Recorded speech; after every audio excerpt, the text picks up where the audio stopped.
Pemirsa, debat Cawapres Minggu malam berlangsung panas. Beberapa kali saling serang, namun dalam debat semalam, sikap Cawapres Gibran Rakabuming Raka menjadi sorotan. Bagaimana cara mengatasi greenflation? Terima kasih.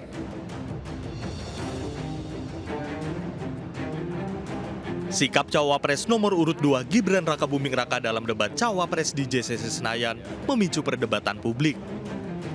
Bukannya menjawab pertanyaan, Gibran malah beraksi seolah-olah mencari jawaban. Gibran juga bertanya menggunakan istilah asing tanpa menjelaskan konteks. Kematangan sikap Gibran dalam debat kembali menjadi sorotan. Saya juga ingin mencari tuh jawabannya ngawur juga tuh. Gila ini. Ngarang-ngarang ndak karuan mengkaitkan dengan sesuatu yang tidak ada, gitu ya. Begini loh, kalau akademis itu gampangnya kalau bertanya yang kayak gitu-gitu tuh recehan, gitu.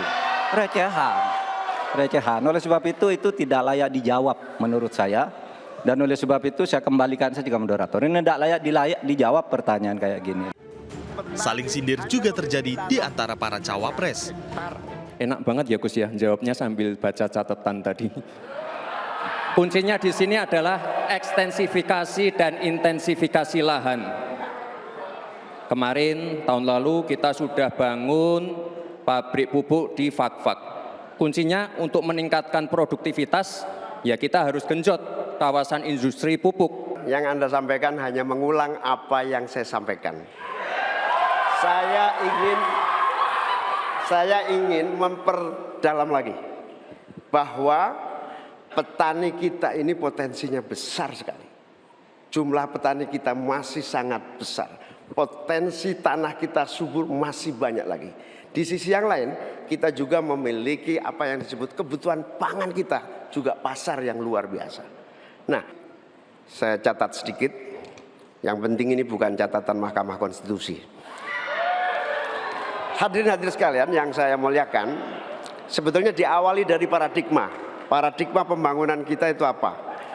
Dulu kita gagal zaman Orde Baru karena kita membangun dari atas. Dengan pembangunan desa, kita membangun dari bawah.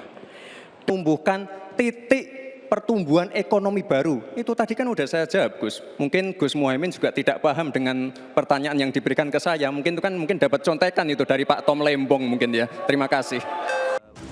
Dalam debat, Cawapres nomor urut 3 Mahfud MD menyoroti masih besarnya impor pangan di tengah melambungnya harga pupuk. Bahkan program food estate juga dinilai gagal dan merusak lingkungan. Debat Cawapres tadi malam menjadi debat keempat bertema pembangunan berkelanjutan dan lingkungan hidup, sumber daya alam dan energi, pangan, agraria, serta masyarakat adat dan desa. Tenang Pak Gibran, semua ada etikanya, termasuk kita diskusi di sini bukan tebak-tebakan definisi, tebak-tebakan singkatan. Intinya bukan hanya etika lingkungan, tetapi etika bahwa forum ini adalah forum policy yang berharga. Jangan-jangan kalau kita tebak-tebakan definisi di sini, saya ragu kita ini levelnya SD, SMP, atau jangan-jangan ijazah kita palsu semua di sini. Nah, adu gagasan para capres-cawapres dalam debat Pilpres 2024 diharapkan bisa menjadi acuan bagi rakyat dalam menentukan pilihan. Dari Jakarta, Tim Liputan iNews melaporkan.